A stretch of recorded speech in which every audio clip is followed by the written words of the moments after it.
Lại cho bà sát cái mic vào. Chú đi đi, cháu đang quay mà. Chú đặt lấy đi.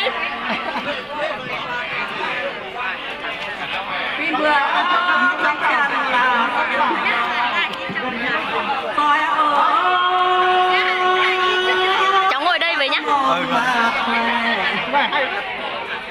Biết nghe à? Biết nghe đâu mà hay. Nhưng mà không nói được.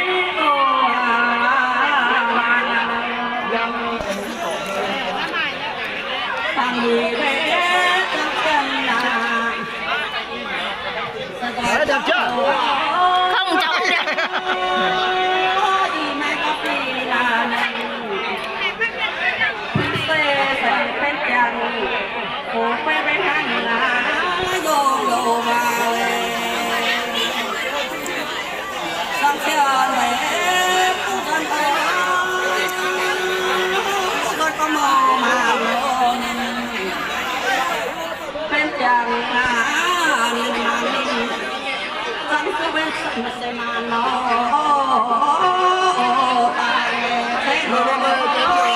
Đây là hai phóng viên đang tác hợp cho nên không dùng rượu được.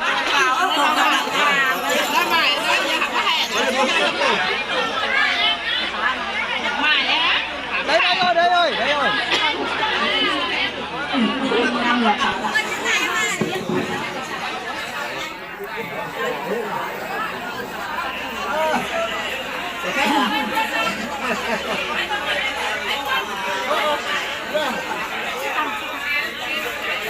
Chú nghe nhưng mà chú có biết gì đâu. Vâng, cháu cũng không biết gì. Đây là tiếng Dao ấy chứ. Vâng, tiếng Dao nhưng mà kiểu như mà cháu không biết nghe đâu. Đấy, nhưng mà cháu cũng là người Dao cơ mà.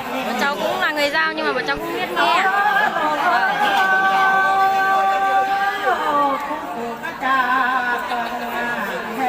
Người Dao mà bố mẹ không ấy à? Bố mẹ không dạy à? Không, bọn cháu thì chỉ biết nói tiếng bình thường thôi chứ còn hát như này là bọn cháu không biết nghe đâu.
Chú đưa cái mic gần thì không báo là ra bên tí xíu. Cho gần vào.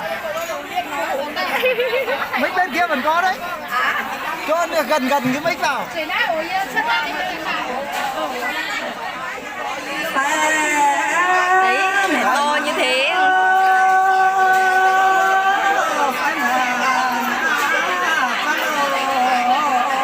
Càng xa ra. Cho cái mic nó gần vào.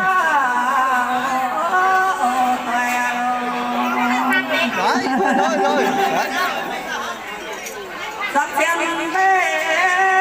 Để gần mà mới nghe thấy. Không thì bé quá. Ý thì chỉ là cô ơi, cho nên ăn thì cô quay à đâu, quay à.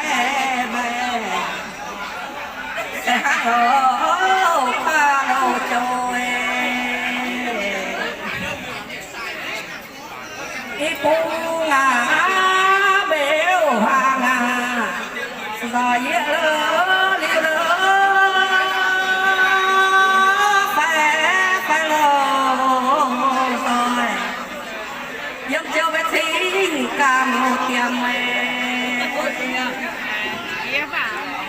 sẽ ta đặt về thế nó chỉ cả tiền thế thao hay lô làm biết là thèm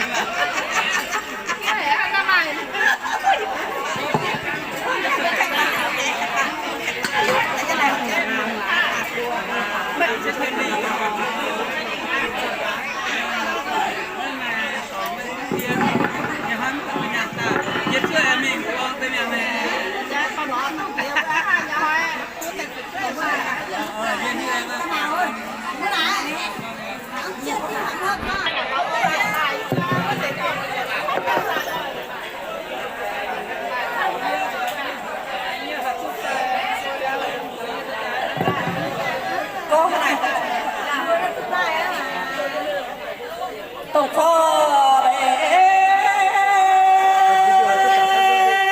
phải sao tôi choàng ở nhà mẹ cứ phải lô chầm sao con ta mới có thể ở nhà khắp bằng biết theo chỉ mơ tiền xin pha ở hủy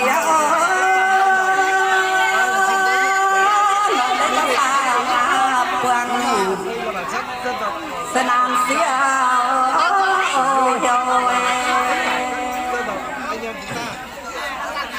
khắp bằng bê mãi mẹ ngà sẽ tốt choàng ở còi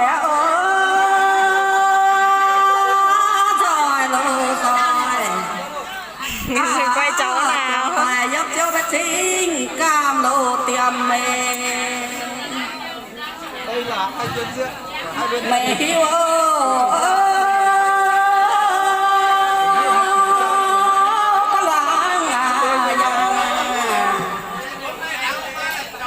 nhà đọc xe sắp bén ô